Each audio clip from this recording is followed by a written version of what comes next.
But back, these kids, you get up the bat from our midway game.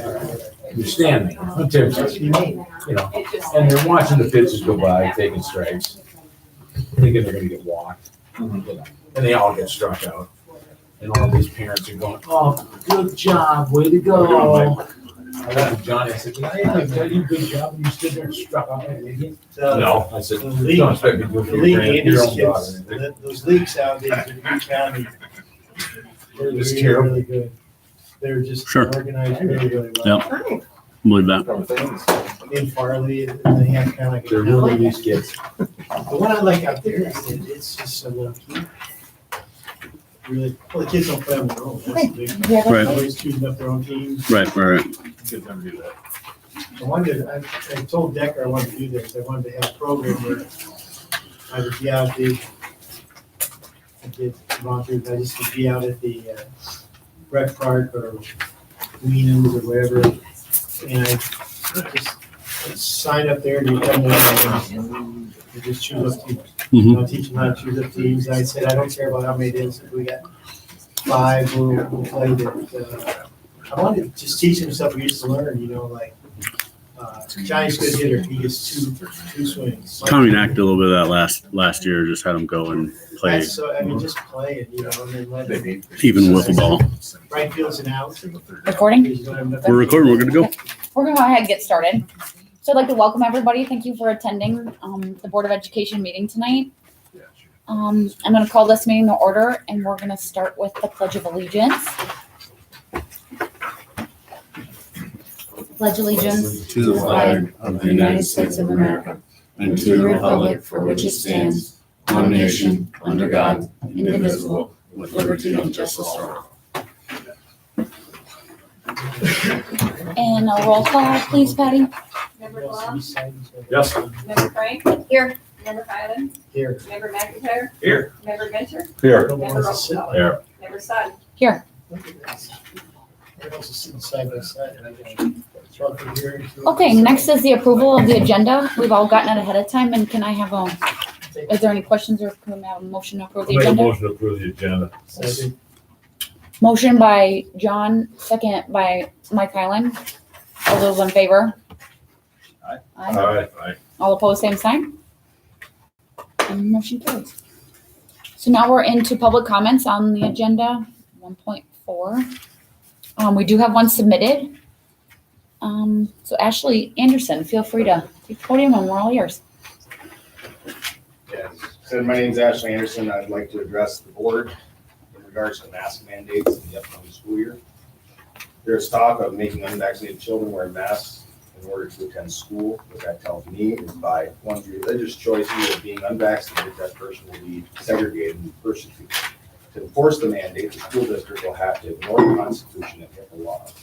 Under the Constitution, we citizens possess the right of life, liberty, and pursuit of happiness. That means we can move freely without persecution due to others' beliefs. There is no stipulation when rights can be revoked because the God-given right cannot be revoked by government. It matters in no way what the opinion of a bureaucracy such as the CDC recommends. The governor deeming what is safe due to this guidance does not make it a law. It is still a recommendation. I read that the superintendents across the state petitioned the governor asking for a change in the mask mandate. What should have been said is a clear message that the district will not be complying with a suppressive recommendation.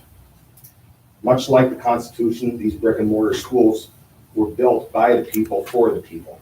They put in governing bodies in place to ensure the local interests. If the board allows the children's right to be trampled, they are opening the door for future government control. It is simple before the board. There are two choices: follow a mandate or follow the Constitution. I pray you make the right choice. Thank you for your time. Thank you. Thank you, Ashley. Do we have any other public comments that we need to address that came in? And Okay, Okay, so that concludes the portion of the public comments then, and we can go right into our first report, which is CDC recommendations for the 2021-22 school year. And Tim, just Sure. Last Friday, the CDC had come out with a document. They established guidelines for going back to school for this coming school year nationwide. Essentially, the large document, but essentially what it said is that they're recommending masks and social distancing, and the only requirement in there was a requirement of masks on school buses. That was the only mandate or requirement in there.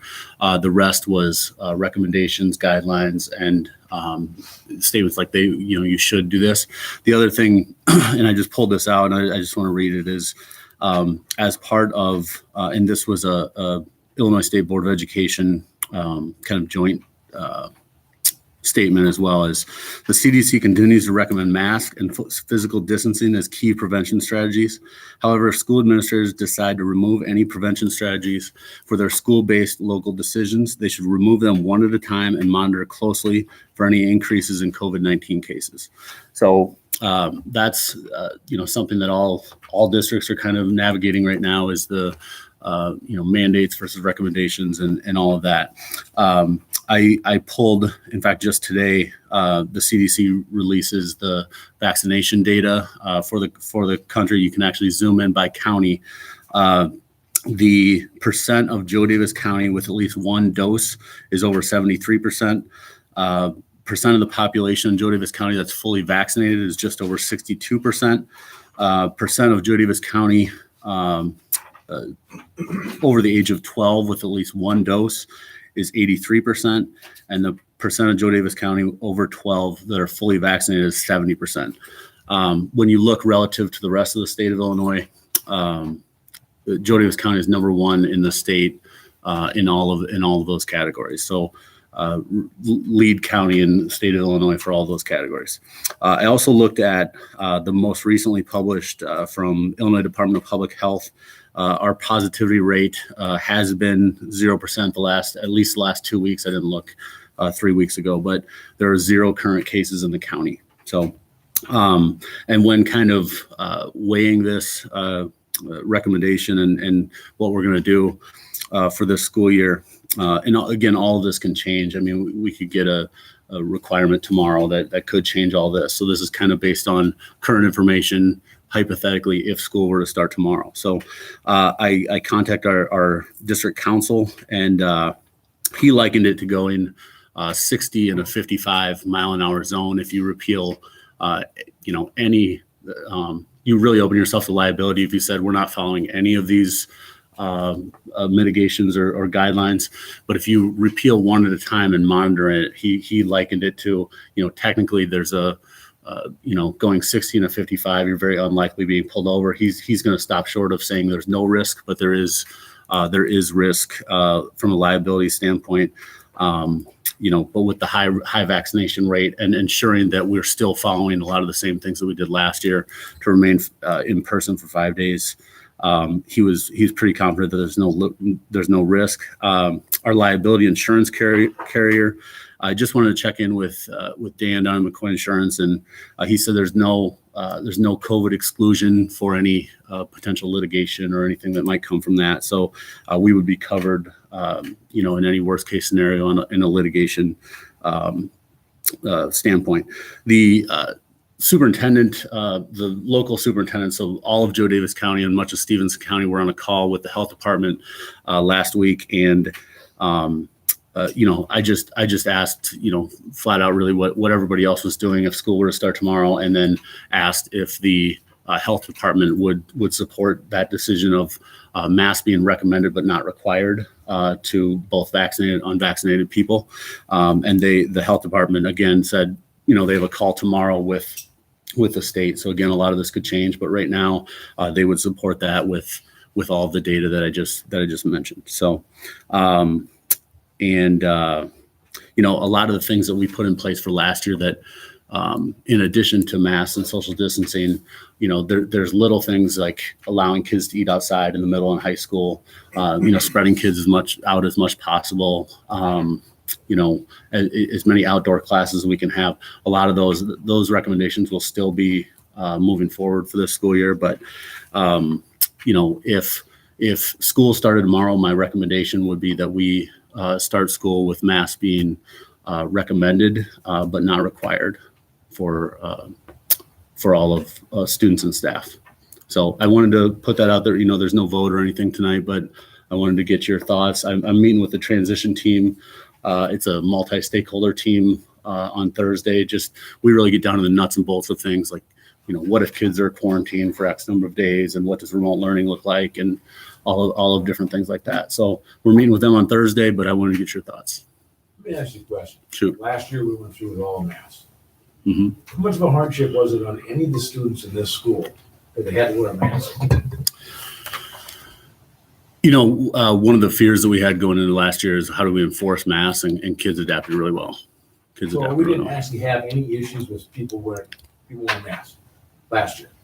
As far as a discipline standpoint, no. no. The CDC comes out and says they recommend that we wear masks regardless of where we're at in the state. I mean, why wouldn't we follow the CDC guidelines? I mean, I'm not a scientist, but I didn't like having to wear a seatbelt either because the insurance companies thought I should, but I have to wear one now. Sure. And that's going against my right as a human being. Sure. But there's certain things we just have to live with. And if it keeps the spread of it down, then there's nothing wrong with it. Mm-hmm. So that's where my vote's going to be when it comes up to all their guidelines. So to answer your first question, particularly younger kids and teaching how to read and the social emotional, like it's important to see their face. It's important to learn their names. It's important to see their expression and kids, in my opinion, kids learn better without a mask on. So I think my recommendation on that is based on, we've had a summer where, we've had large group gatherings and I don't know about you guys, but I very rarely see masks, and our infection rate is still zero. So I mean, if we can repeal one of those, keep everything else, that's where I base my recommendation. It's not just a nuisance, is what I'm saying. At what point then do we change? If 2 kids get it, or 3 kids get it, or 10 people have it, at what point do we change it? I mean, nobody sitting at this table is a scientist, and that's what the CDC does. Mm-hmm. So why wouldn't we go by their recommendations? Well, their blanket recommendations is based off of, the data from the entire United States, and with our vaccination rate being very high, I would be very comfortable in getting back to normal and trying to enhance our kids' education. That's what the recommendation is based off. I understand your viewpoint. I totally do. I feel like with where we are with the rates that we're showing and with where we are with the vaccination percentages, that I agree with you, Tim, that we recommend masks with the caveat that it's subject to change with state recommendations or state mandates. But I guess that's where I sit right now, is recommending masks, but not mandating. Mm-hmm. I second that. I'm recommend and let our parents choose. I agree. I think the Illinois Department of Public Health plus our Joe Davis County Health Department, they've lifted, the mask everywhere else in businesses. Like they're really only mandated right now. And I think that's still a business choice. Like if you go to the hospital or the dentist office, that's the only time I've ever even seen masks still being worn. So I think they're going to come in and they're going to tell us if we have to change it or if we have to mandate it, and then we'll get that direction. But until then, I think it can be more of a choice and be optional or recommended. Yeah, I think it's going out early. I mean, we had a lot of these discussions last, year and a half ago, last year even. We were trying to discuss all the stuff that was going to happen with COVID, and we were so far off. We were like, oh, we're going to be out of school for a month, 2 weeks, whatever it may be. We were just so far off because everything just kept changing that I feel like, a lot could happen here in the next, we've got a month before kids come back. But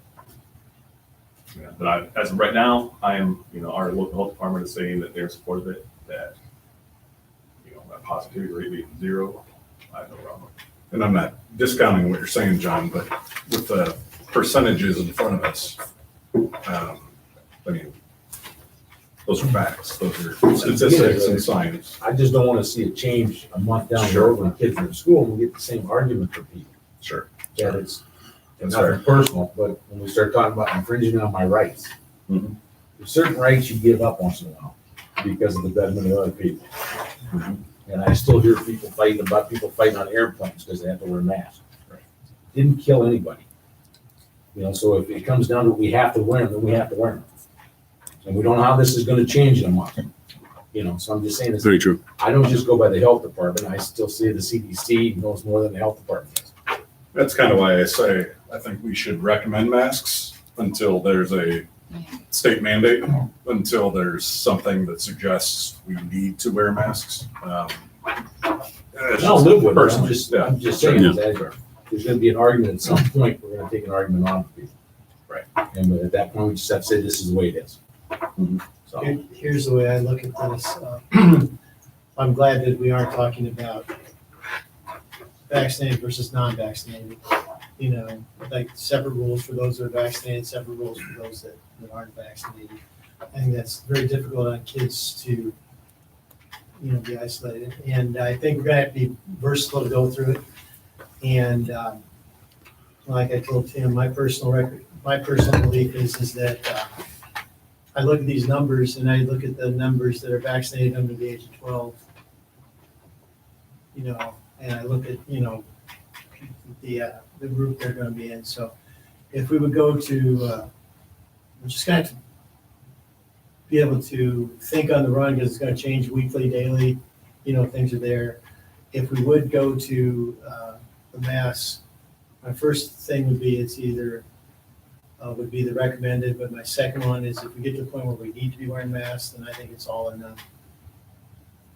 I don't want to isolate kids, and once we decide to go to it, I don't want them to get into, like the old, well, I'm an old man, but when they did the blue eye, brown eye thing, where the teacher did the experiment on the blue eyes, the brown eyes, and the isolating and the things that happen. So the recommendation is fine with me. I'm going to be interested to follow what happens with those youngsters under the age of 12, be able to pivot and adjust. And if we do get to the point, if the recommended thing doesn't work, then I'd be for everyone. Either all or none. Same rules for everybody. That's how I look at it. That would be my first pivot. If the recommendation doesn't work, my second pivot would be, okay, let's all try to get it. And we may get there. I mean, Yeah, and I hope we don't. California is now looking at masks, Nevada, Yeah. Illinois, maybe close behind that. Yeah. We may And I not have hope choice. not. And I'm really proud of the county that we got these nice numbers that Great. allow us to have this opportunity. I mean, that's a really Yeah. cool thing. But again, let's not put little wedges between kids, like Mhm. on that if we can help it. Life's hard enough on them as it is. Sure. Anything else? Anybody else? Anything? Good. I'll be in real close contact with the health department on that, but that helps give direction for, Thursday when we have that meeting with the back to school plan, and I'll be able to communicate it out to parents early next week then. That as of right now, the data, the way it stands. As of right now, and if that changes either with local health department recommendation or any other state mandate, then, this isn't going to be me pretending I'm a scientist and, using some arbitrary number. It's going to be, Sure. The health department is going to advise, as they did with this recommendation. Families and staff can make their own decision on what at this point. At this point, yes. And that's fine, at a starting point. Right. Mhm. I've got a doctor friend who said that the mass last year, or COVID's, took care of two things, strep throat and flu. It's true. He went over a year without strep throat and he said flu was down. There might be reasons for those masks other than COVID. Nothing else? Thanks, Good. Tim. Mhm. Good discussion. discussion on that, so we can just move right into consent agenda, and you've all had a chance to look through 3.1, 3.12. Thanks, guys. See ya. Thanks for coming. I'll make a motion to approve the consent agenda. So Second motion that. by John and a second by Matt. Any other questions or concerns on that? Otherwise, we can just go right into a roll call. Member Rosenthal. Yeah. Member Plum. Yes. Member Frank. Yes. Member Highland. Yes. Member McIntyre. Yes. Member Mentor. Yes. Member Scott. Yes. Okay, moving into new business. 4.1 is a review of the tentative year-end financial report. So as of June 30th, we can get a peek at the entire last year and how we did relative to our budget expenditures. So what you see in board docs under 4.1 is the core, obviously through the fourth quarter would be 100% if you need something to look at in each of those funds. We obviously, with education being the largest fund, and then followed far behind by operations and maintenance. To make a long story short, in the end, to our expenditures relative to our budget last year was right around 83%. So that means that we'll be able to add to our fund balance similar to last year. So pretty strong year financially for us. And the only one that you'll see there that went over the 100%, debt service is right on 100%. In fact, it always really will be, because we know how much those payments are, and we can those reflect that 16,000 is the QZAB bonds that the district took out in 2016. So that payment this year was 16,000. We knew right on the dot what that would be. So that's why that will always be one payment of whatever that is. So it does escalate 2 years from now, but next year it's exactly at 16,000. Transportation fund went over a little bit at 107%. That was just a function of the initial budget guess that we had put in there. It's not terribly, it's 32,000 over, but that'll be corrected with when I show you guys the next year's year's budget in September. So overall, really strong financial picture for the district. What do you attribute being so strong and so good, Tim? I mean, is it just you and Craig just did such a great job? Well, I mean, it's a compliment. I mean, I'm just kind of curious when you guys look at it. yeah, a lot of times with, when you're budgeting I'm budgeting now for all of next year, and that includes a lot of the insurance premiums, and in those situations we do worst case scenario, and particularly leading into last year. For example, our capital projects fund, we thought that with the 1 year ago today, the economy was entirely shut down. There was no way to see the economy, particularly in Galena, really blow up, and that 1% sales tax, where I think we budgeted at around 425,000. It's well over 500 now. So that's just one example of it came back so strongly, and some of the new businesses and whatnot that have come really contributed strongly to that. In the biggest one, the ed fund, most of that is salary and benefits, and we had some retirements, retirement contracts at the end of last year that the newer employees that replaced the retiring ones were had a lower rate. So it's a combination of a ton of different things, but that's a portion of it. Congratulations. So yeah, it's very strong. Any other questions for Tim on the financial report? Yeah, that was just a review, so we can go on to 4.2, which is the first reading of the press policies. It's issue 107, June 2021 was when it was released. So John Arley chime in. We had a subcommittee meeting with the policy group of the board, but most of the policies that for the new board members, we get a quarterly report for a press service that we subscribe to. It's a consortium of lawyers that go through every 5 years, and every single school district policy that's in there, go through and clean up any new laws or verbiage or anything like that. Your packet's pretty big with some strike throughs and whatnot, as far as the changes to policy. A lot of it is just minor style changes and things like that. The ones that I would draw your attention to are highlighted for you. One of the 2240 is board policy development. That's an optional subheading that the subcommittee is recommending that the entire board adopt. And essentially that's a disclaimer at the front of the board manual that says, any antiquated language that uses, he or, gender specific pronouns, that it's understood that the entire manual applies to all genders. So that's just kind of a wordsmithing deal with that. 510 is the equal employment opportunity and minority recruitment. There's a new law from last year that basically employers, including school districts, cannot disqualify somebody from a job for a conviction that has nothing to do with their job. So it's kind of widening the pool, but that's essentially what it says is you can't disqualify somebody for something that it really doesn't affect their future current employment. And then the last one I draw your attention to is the high school credit for grade 7 and 8. That was the kind of crux of the valedictorian Latin grading system conversation that we had earlier.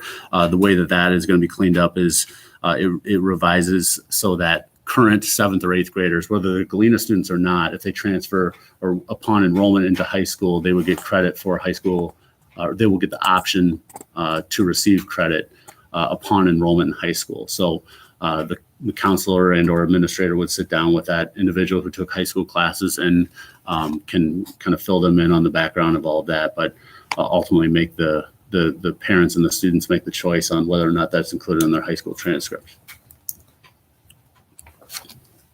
And that's really the rest of it was, it looks long, but it's pretty insignificant as far as the changes.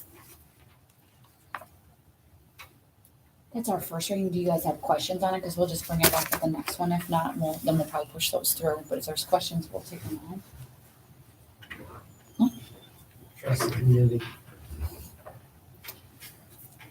Okay, so 4.3 is we're looking to we have a recommended to adopt a resolution appointing Shauna Bauer to serve as the IMRF fund authorized agent, really just because she's taking care of Marsden's position, so that's more of a formality, but we will need a motion on that unless anybody else has questions. I'll make a motion to adopt the resolution appointing Sean Bauer to serve as the Illinois Municipal Retirement Fund, IMRF, authorized agent as presented.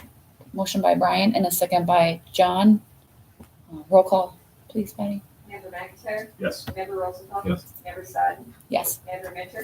Yes. Member Hyden? Yes. Member Blum? Yes. Member Frank? Yes.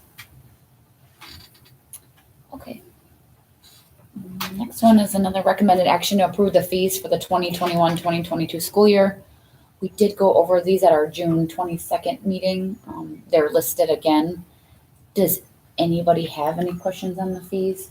Just a quick comment. At the June meeting, we weren't sure if as they were last year, school lunches would be free for all through the federal programs, and this year it is as well. So just an update, we are technically approving a fee schedule that includes a 10% increase in school lunches. That's kind of a moot point right now, but we still do want to include it on the fee schedule. So lunches are similar to last year. Breakfast and lunch programs will remain similar to last year. Free across the board. Mm-hmm. Do we get reimbursed for higher rates that we choose? Parents were reimbursed last year on the when it was approved in arrears and anything that you had paid. But since there's nothing, unless people have paid already, I don't think anybody's paid already. So unless you've been paid, there's no reimbursement because it's still just continuing free lunch from last year. Okay. Thank you. That's very cool. I'll make a motion to approve the fee schedule for the 21-22 school year as presented. There's a motion by John. Is there a second? I have a second. Second by Matt Blum. Roll call, please. Member Rosenthal? Yes. Member Blum? Yes. Member Frank? Yes. Member Mitchell? Yes. Member Sodden? Yes. Member McIntyre? Yes. Member Hyden? Yes. Okay, 4.5. This was presented at the board at their June meeting for first reading. We were talking about the handbook changes. They were was attached with the press policies. Okay. And then the PT advisory committee met with Mhm. Tim. So there were small changes as a result of that meeting since the last time you saw these. So again, these were this is kind of an extension of the press policies that are some of which you saw either or all of last year, basically. But some of these are, again, minor changes that just ensures that board policy and student handbook matches and there's no discrepancies there. The parent-teacher advisory committee met and made some minor changes. So on page 10, it previously said, any person wishing to confer with a staff member should contact a staff member to make an appointment. Conferences with teachers are to be held to the extent possible outside school hours or during the teachers' conference and prep period. Small change, instead of outside school hours, it will say outside their instructional time. It just makes it it just reads a little better that way. And then there's one on page 43 and 44. It has to do with physical altercations, and it's number 6 to be specific. But it previously read, without clear and convincing evidence that a participation in a fight attempted to avoid the confrontation, all parties will be disciplined. Instead of that, it will say all incidences of fighting will be investigated and appropriate discipline measures will be taken. So that's kind of taking out the zero tolerance portion of that and ensuring that there's an investigation that happens. And then the rest of it is really very minor, but again, it's based off of the model student handbook from the Illinois Principal Association. Do we have any questions on the recommendations to approve the student parent handbook? Okay, then we're looking for a motion to approve it. I'll make a motion to approve the 2022 student parent handbook as presented. So motion by Al Minter and a second by Mike Highland. We just do a roll call on that too, since we're moving right through, please. Member Minter, Yes. Member Highland, Yes. Member McIntyre, Yes. Member Rosenthal. Yeah. Member Frank, Yes. Member Blum, Yes. Member Sutton. Yes. Okay, 4.6, is a motion to approve the IHSA Boys and Girls Cross Country Co-op with East Dubuque. Again, we talked about this at our June meeting. It's kind of coming back for the second time. Is there any questions about the program? Serving for the kids and giving them an extra opportunity. I would motion to approve the IHSA Boys and Girls Cross Country Co-op with East Dubuque as presented. Motion by Matt and a second by John. I'm gonna roll call on that one too as well. Member Blum, Yes. Member Rosenthal. Yes. Member Frank. Yes. Member Highland, Yes. Member McIntyre, Yes. Member Minter, Yes. Member Sutton. Yes. Okay, now we're moving on to the Stouse loans. There's 4 applicants for the Stouse loans. They meet the criteria of being accepted to a fully accredited university. We can allow one student up to the maximum of $1,000. And we're just looking for approval basically as we normally do from year to year. Motion to approve the Strauss loan, the amount of $1,000 each to the following students: Henry Anderson, Sophia Hessler, Elizabeth Ludwig, and Samantha Stuffrag. Motion by John, and is there a second? Second by Al. Roll call on that one too, please. Member Rosenthal, Yes. Member Minter, Yes. Member Sutton, Yes. Member McIntyre, Yes. Member Blum, Yes. Member Frank, Yes. Member Highland. Yes. Okay, we're on to accepting the milk bid on 4.8. We have a bid from Prairie Root Farms as a district milk provider for the 2021-22 school year. They've been our provider in the past and they do an excellent job, and that's who they're looking for the recommendation and approval. Are we all good with that, or anybody have questions on the milk bid? I'll make a motion to approve the Prairie Farms as a district milk provider for the 21-22 school year. Motion by John, and is there a second? Second. Second by Mike Highland. Roll call, please. Sorry. Member Rosenthal. Yeah. Member Highland, Yes. Member McIntyre, Yes. Member Sutton, Yes. Member Frank, Yes. Member Minter, Yes. Member Blum. Yes. What was the last year that they Last year we went to Dean's and then they dropped the sign and dry. No, it was 2 years ago. 2 years. 2 And years. it actually cost us more because They Dean's told me pulled what- their coolers out. Yeah. And then our guys had to move the coolers around and then they dropped the ball. We never got milk from Prairie Farms to bail them out anyway. And we should have went to Prairie Farms to begin with because it's a local there.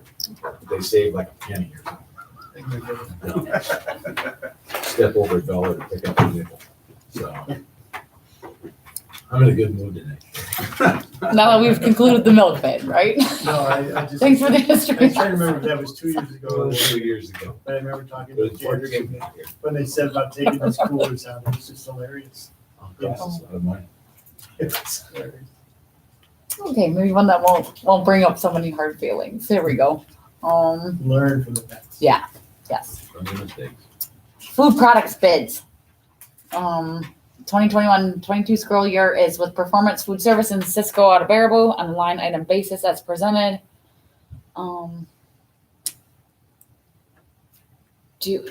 Everybody's gotten a chance to, do we need to go through these at all, really? No, Like, I not mean, you really. got a chance to review them. Do you want to go through anything? Any questions?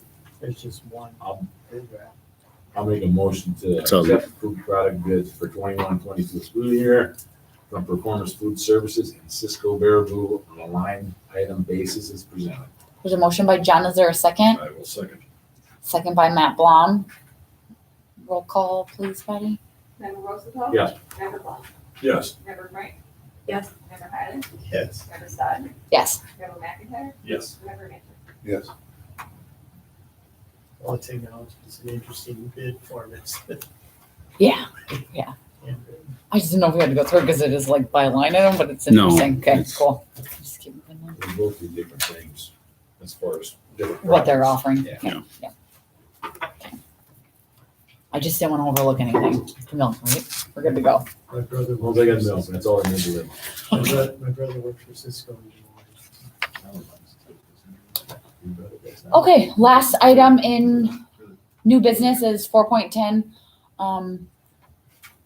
We are looking to go, I'm sorry, yeah.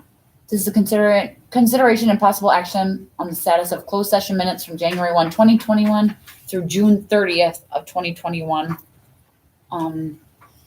We are required to twice a year review this and approve the ones that need to go to close them out. So, any questions here? Public contact, kind of a Keep them close. keep going. Okay. Any questions? Need a We would need. So to- yeah, we do need to do the motion and we need to go first part. first part of that. If you could read that recommended action, then if we Motion to approve the board's semi-annual review of unreleased closed minutes, meeting minutes from January 1st, 2021 through June 30th, 2021, and to keep said minutes closed. Motion by John, is there a second? Second. Second by Al. Roll call or voice, okay? Okay. So all those in favor, aye? Aye. All opposed, same sign? And the motion carries. Okay, that wraps up new business. So now we're into, we're looking for a motion to enter into executive session. We're looking at number 1. We do. Yeah. We do have something, so How many items are in it? It's the it's just number 1. Do I need to read it and then they make it? read it No, again? someone would motion and then Yeah. read the Yeah. contents of number 1. And recommended action, if you want to read that, does include number 1.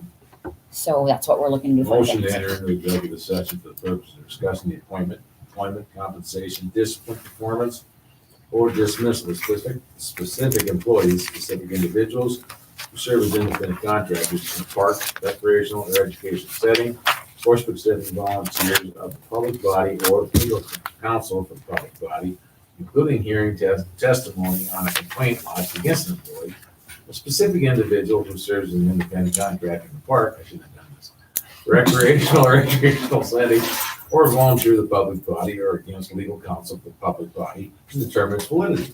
However, we need to consider the increased compensation to a specific employee of a public body that is subject to the Local Government Wage Increase Transparency Act may be closed and shall be open to the public and posted and held in accordance with the Open Meetings Act 5 ILCS 120-2C1 amended by PA 101-459. Motion by John, is there a second? Second by I didn't Brian, hear it all. in a roll call vote to go into executive session. Member Rosenthal? Yeah, of course, yes. Member McIntyre? Yes. Member Blown? Yes. Member Frank? Yes. Member Highland? Yes. Member Minter? Yes. Member Sutton? Yes. Once in the city council, you just made a motion to go to executive session. That's it. It's just the one issue then, right? There's two. There's two items. But it's in the same as number one, so that's why we just do it. And you on the other side, but then say. Can't take it decided.